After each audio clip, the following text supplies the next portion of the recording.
pagi Bapak Ibu. Kami di sini eh, akan melakukan kegiatan sesi wawancara antara mahasiswa dan penulis. Ya, selamat menyaksikan. Baik, Assalamualaikum warahmatullahi wabarakatuh. Saat ini kami telah bersama narasumber kami, yaitu Bapak Suhud Aryana MPD. Apa kabar Bapak?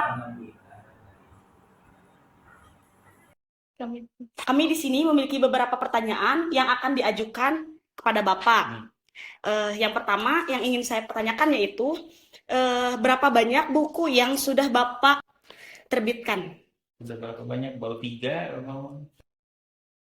1, 2, 3. Ya, 3. Yang ber-ISBN ya? Iya, betul Bapak. Apa judul buku pertama Bapak yang waktu itu diterbitkan dan tahun berapa? Itu tentang filsafat bahasa, makna di balik kata-kata. Itu tahun 2021 kan? Apa pesan atau tujuan yang ingin Bapak sampaikan saat menulis buku pertama kepada pembaca? Pesan untuk pembaca itu agar mengetahui bagaimana cara menganalisis pemahaman tata bahasa. Karena di dalam filosofi itu kita akan pelajari kebenaran dari kata ya digunakan. Ada beberapa filsuf dari barat ya. Ada juga yang berasal dari Timur Tengah sampai dengan yang Asia Tenggara. Sampai dengan Indonesia termasuk. Karena itu beberapa penulis sebuah mata rantai untuk penulisannya. Jadi beberapa kajian juga dimasukkan ke dalam buku tersebut. Oke, siapa audiens yang menjadi target membaca buku Bapak ini? Kalau yang buku pertama itu untuk umum biasanya, ya. Karena dia sifatnya juga bunga rampai, kan referensi juga. Tapi kalau misalkan dibuat referensi juga masuk ya. Siapakah yang menginspirasi Bapak untuk menulis buku? Buku pertama, buku kedua, buku ketiga, semuanya. Semuanya. Nah, inspirasinya ya dari kebutuhan lapangan, dari waktu yang saya manfaatkan, sehingga motivasi untuk menulis itu ya muncul dengan sendiri. Oke. Kapankah Bapak mulai menerbitkan buku pertama Bapak? Jadi tadi 2021 baru, berarti udah 3 tahun. Berapa lama waktu yang Bapak butuhkan untuk menyelesaikan satu tulisan Bapak? Satu buku itu kurang lebih hampir 6 bulan. Ya kurang lebih 8 bulan. Lalu kendala yang dihadapi Bapak? Kendalanya yaitu banyak sebetulnya, mulai dari pencetakan, mulai dari penyusunan isi buku tersebut, ya, mencari referensi, itu butuh waktu yang lama dan kita juga perlu membaca. Masalahnya kalau nggak bisa membaca ya pembacaan kita nggak akan bisa dituangkan dalam tulisan gitu kan. Dan itu juga berdasarkan pengalaman. Ketika kita sudah baca dan itu dibuktikan ternyata ini harus dituangkan dalam sebuah tulisan agar bermanfaat ke depannya sebagai informasi bagi pembaca, ya itulah hasil dari pemikiran para akademis. Apakah saat Bapak menyerahkan naskah pada penerbit, Bapak tetap ikut serta dalam pengeditan naskah, cover buku, atau Bapak percayakan semuanya pada penerbit? Kalau untuk semua proses saya mengikuti, karena di situ ada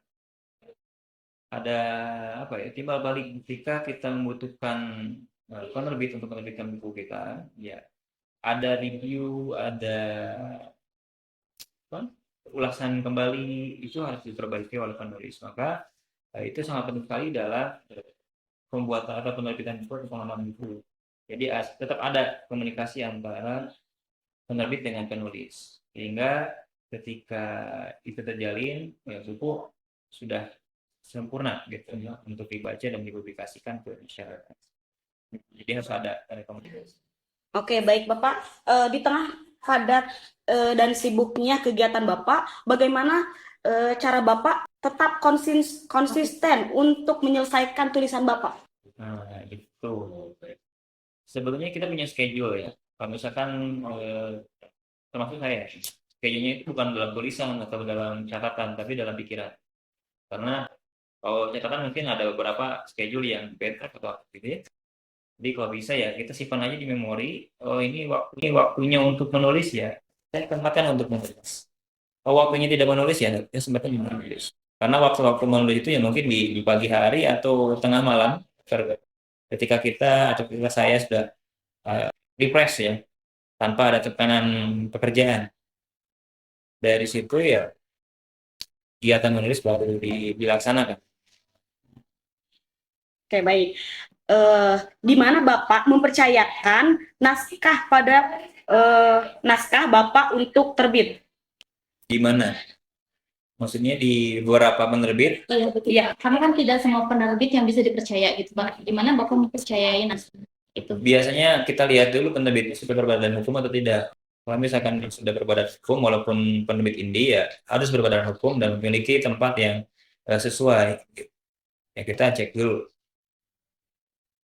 SK penerbitan dari perusahaan tersebut.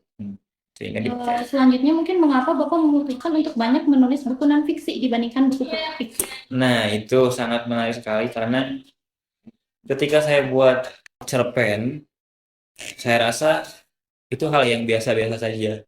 Tapi kalau misalkan buat dalam akademik atau non-fiksi, itu sebenarnya bermanfaat sekali buat kalangan akademisi.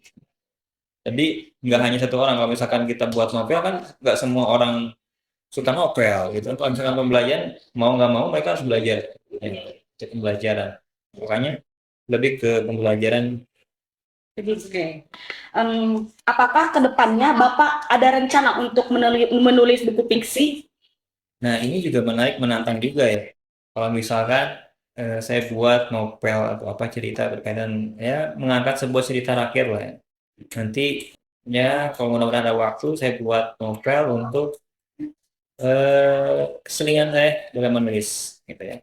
Karena novel juga sangat dikagumi oleh atau dinikmati oleh beberapa pembaca ya. Apalagi kalau misalkan bukunya itu bisa difilmkan, itu lebih menarik lagi ya dibandingkan kita membaca ya. Tanpa harus membaca kita bisa membaca dengan melihat dengan visualisasi. Itu lebih real dan lebih menjual sehingga nanti novel yang kita tuliskan itu bisa terkenal. Oke. Baik Bapak, terima kasih terkait ilmu yang telah Bapak bagi pada pagi hari ini. Wassalamualaikum warahmatullahi wabarakatuh. Waalaikumsalam warahmatullahi wabarakatuh. Terima kasih sudah menonton. Iya, Saksikan di YouTube. mohon di like. Semua ilmu yang didapat kami bagi pada dunia.